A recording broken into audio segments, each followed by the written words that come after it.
Something I get asked a lot is how I keep my phone charged up when I'm out on long rides and I'm camping and there's nowhere to plug anything in.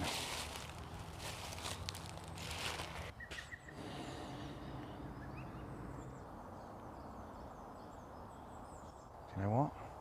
To be transparent here, I don't get asked about it all the time at all. I've probably been asked about it 3 times in my life, and only once by someone who actually cared about the details of the answer.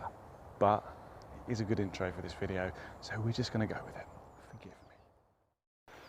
I rely really heavily on my phone when I'm out, probably way too heavily, if I'm honest. I use it for filming, editing, uploading all of the videos on this channel.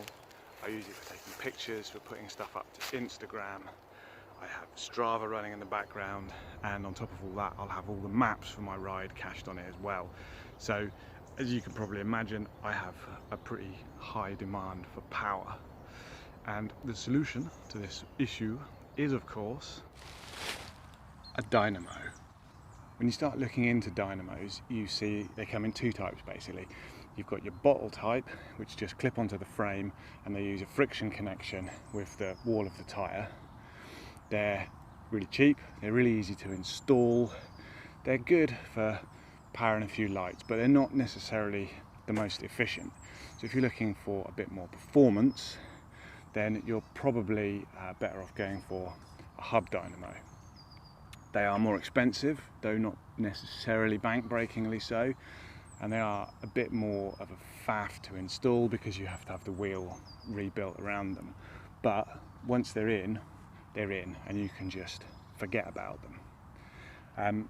Little caveat, for the rest of this video, I know nothing about electricity. In fact, it scares me a little bit. It's basically magic.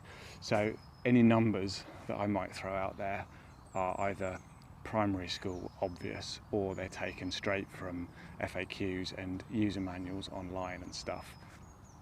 Sorry about that. It's just the way my brain works.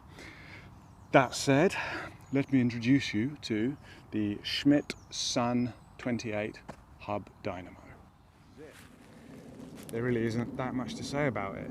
It's a sealed unit built into the centre of your wheel. It's got 2 little spade connector points here where your juice comes out.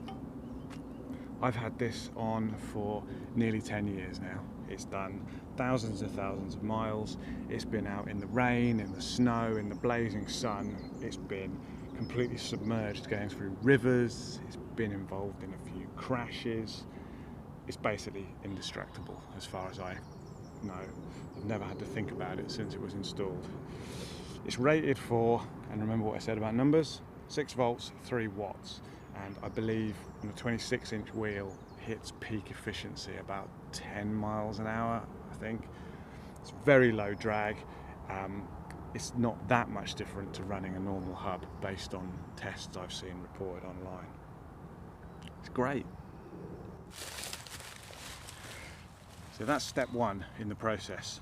The hub generates a current when the wheel is turning. The hub is connected to the rest of the system by these 2 little spade connectors here. I apologise for the state of mine. They've been through a lot and they're mostly held together with sellotape. I will be ordering some new ones very soon. These are connected to the rest of the system. The issue here is that the hub generates an irregular current. So depending on how fast the wheel is spinning and things, it will generate different levels of current. And that, I think, is maybe okay for running lights, certain types of lights, but I need to charge a phone, I need to charge batteries, what have you. So I need a much more regulated voltage. So I have another piece of kit which the hub plugs into, which I will show you now.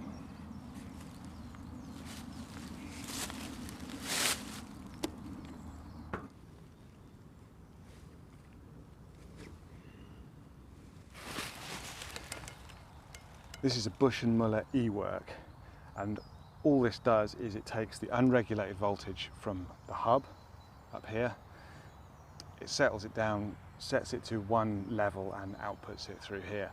So you have 2 adjustable settings on here, voltage and ampage.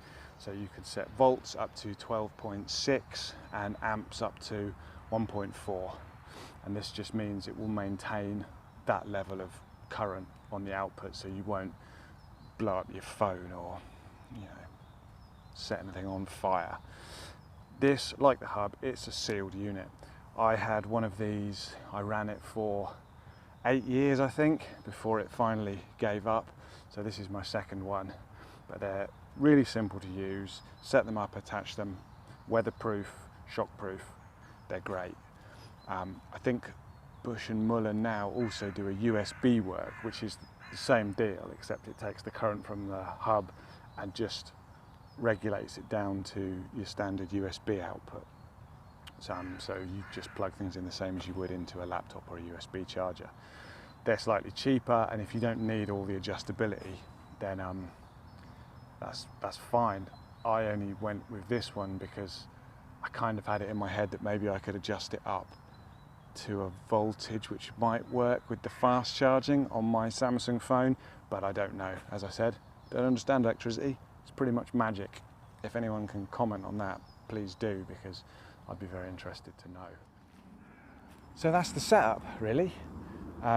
Schmidt Sun 28 Dynamo hub gives you a current. Bush & Muller eWork regulates that down to whatever you need for whatever device you're trying to power. The eWork comes with all the different connectors you'd need to charge most devices, except iPhones. I think if you have an iPhone, you might have to buy a special adapter, because iPhones, you know. And that really should do. Most of the time I have my phone on a quad lock on the handlebars, and I just have that directly plugged in. If the phone gets up to 100%, then I've got this is just a big Anker power bank. I think this is about 20,000 milliamp hours. So this will do my phone 4 or 5 times anyway. And I just trickle charge that if I don't need to go into the phone. And that has generally done me very well. I mean, as a kind of case study, I did a ride from Swindon down through the Savernake Forest back to Reading last summer. I set off with 90% charge in my phone. I was filming that day, I did a video, I took lots of pictures, I made a couple of calls, although most of the time I had it on aeroplane mode, and I had maps and Strava and all the rest running. By the time I got home, I had 100% charge in my phone. So over a day of heavy usage, I made a net profit of energy. So I don't see why you shouldn't be completely self-sufficient running this system, to be honest. It's never let me down. I mean, when I'm on really long rides, I rarely go more than 4 or 5 days without checking into somewhere where there's a shower and somewhere to plug in. So I do top up from the grid when the option is there. But I really think this would keep you going. Next summer, I might have to put it to the test. I'm going to cycle up through Norway, do a lot of wild camping. So subscribe and see how that goes. Maybe watch me die in the forest, as always. But yeah, I think I've said everything that I wanted to say, really. Possibly a bit of a rambling video, but then they often are. So if you have any questions, you could leave a comment. If you like the video, you could like it, or you could subscribe. And if by some crazy chance you're actually thinking of buying any of these things, I'm experimenting with some Amazon affiliate links. So I don't know, that offends some people, but if it doesn't offend you and you fancy purchasing some new gear, then please consider using the links down in the description. That would be great for me. No pressure, no pressure. If you want, they're there. Just saying, you know.